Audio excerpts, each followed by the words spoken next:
Hi everybody, I'm Molly Brown, a freelance creature and character designer, and today I'll be showing you how I go about further editing my renders to add effects I otherwise wouldn't be able to achieve in just 3D.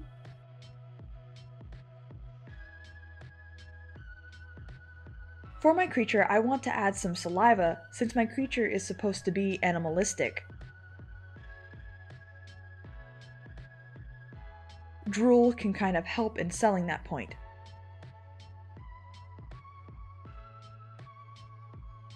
Also, it doesn't have any lips, so it wouldn't exactly be able to keep any drool from falling from its mouth, even if it wanted to.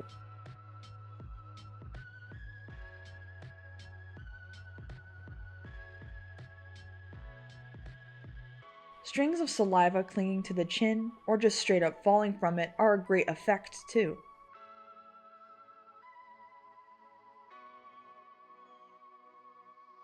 This could be especially dynamic if you have a creature in motion, since saliva strings can actually help in clarifying what kind of speed and direction your creature is moving, since saliva will flow almost like hair.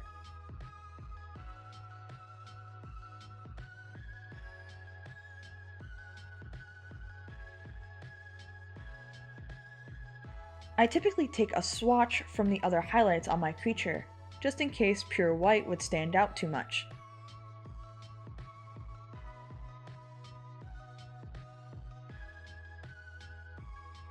Adding glossiness is also another really nice effect that can be added to your renders in a drawing software of some kind.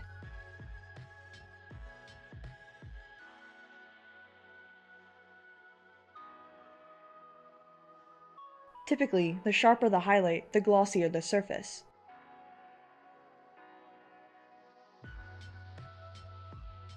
You can reference how taking roughness down in your specular attribute in Maya would make your sculpt look a lot more wet and mucus covered. Really gross, I know, but this is horror creature design we're talking about.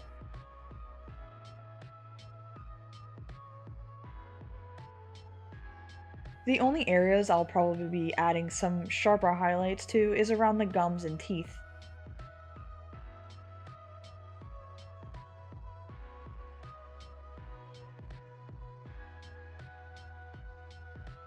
I don't exactly want my entire creature to be read as wet or being covered in some kind of film.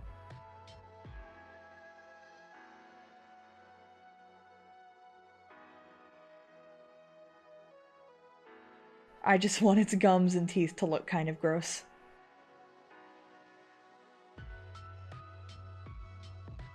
Even blood can be added in this phase.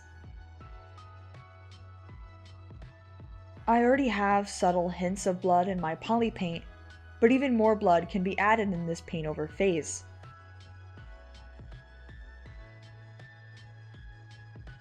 I typically apply blood by making a layer in the overlay layer mode.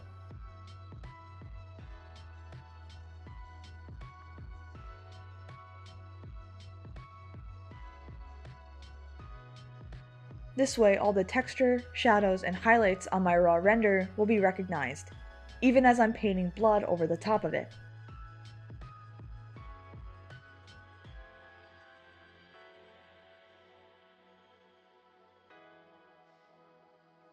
Adding anything like blood or something similar to it, I tend to use the grunge brush.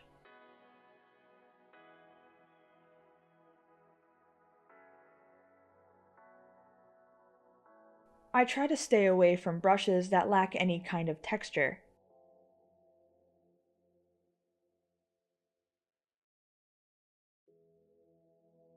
I just find that texture of any kind really helps in selling the realism of a design. Smoother brushes, smoother models, all come across as more computer generated to me, when we're trying our best as artists to make it look as if these creatures can function in real life.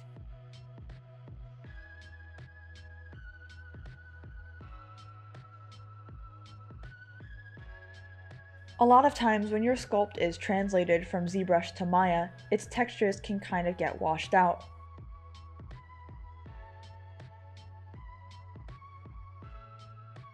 I've sometimes combated this by really amping up the intensity of my mark making while I'm sculpting. My earlier sculpts came out a lot smoother looking compared to my more recent ones, since it all comes with trial and error.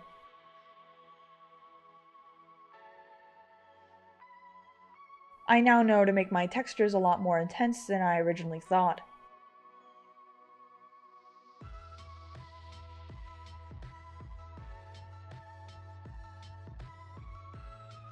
It doesn't help that ZBrush's basic materials kind of make your textures look a lot more intense than they actually are.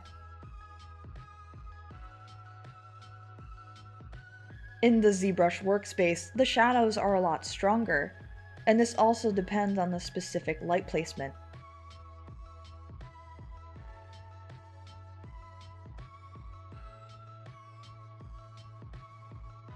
If you encounter washed out textures, fear not. Sure, you can go back in and add some more texture to your model in ZBrush and then just regenerate a new displacement map. I've done that before. But another way is just through clever paintover.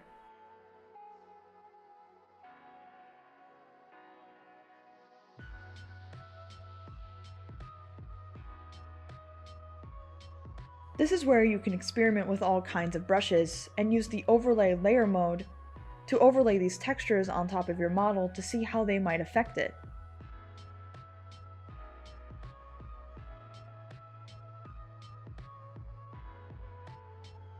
If you add a very dark texture, it will look like concave textures in your sculpt. While if you add very light, near white textures, they'll appear as more extrusion-like textures.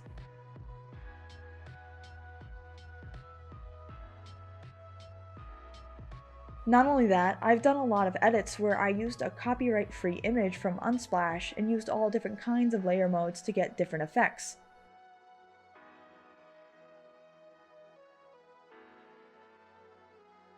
I've done this specifically to get more metallic textures.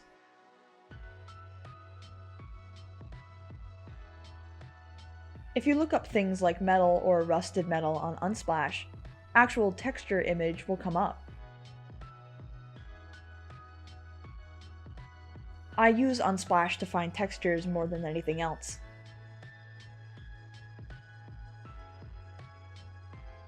Specific layer modes that seem to work with this sort of approach include overlay, soft light, hard light, and multiply. However, I've used a great number of others to get other interesting effects, just through experimenting and not feeling confined to a specific look. Again, your design, textures, and colors are allowed to change, either it be for aesthetic or artistic purposes, or functionality purposes.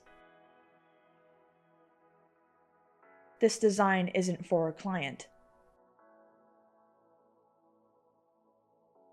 Layer modes can also be really useful if you want to manipulate things like color.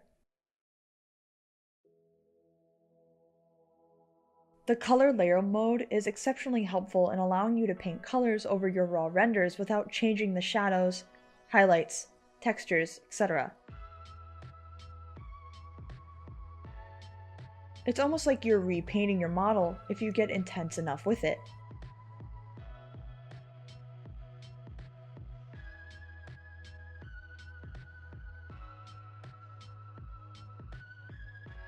Lastly, the layer mode Add is great for adding subtle bloom effects.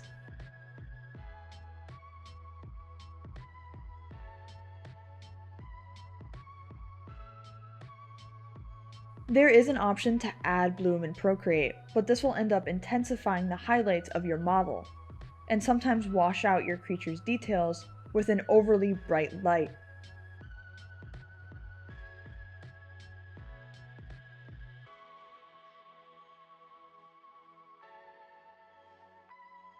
I found a nicer approach is just making a layer with the Add Layer mode and then, with a soft-edged airbrush, gently washing over certain areas where you believe a bloom effect should be.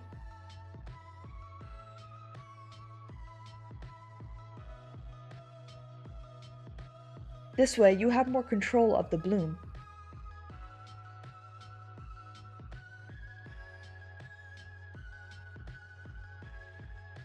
You can add a more intense highlight where you want it, while erasing out any areas that take away from your design.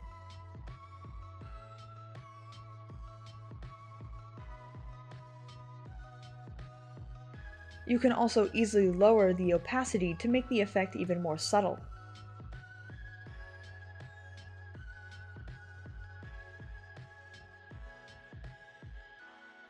This is also how I go about adding light particles. Light particles are apparent in your everyday life and can help in selling the realism of a certain render shot.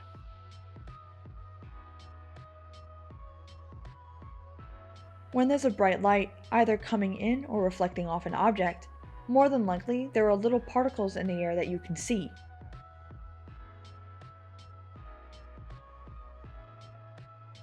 These little particles are actually what allow you to see light in the first place, but some are just so big that you can actually make them out with the human eye.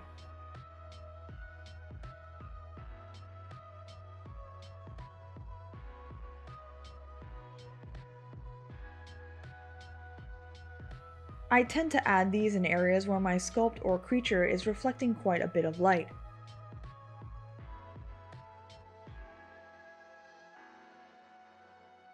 I don't add a lot, just little subtle specks of varying sizes.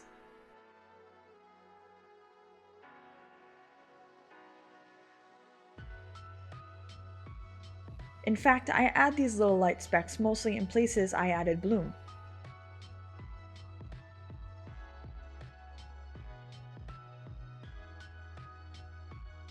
If you want, you can even add a Gaussian blur to these little specks to help soften them.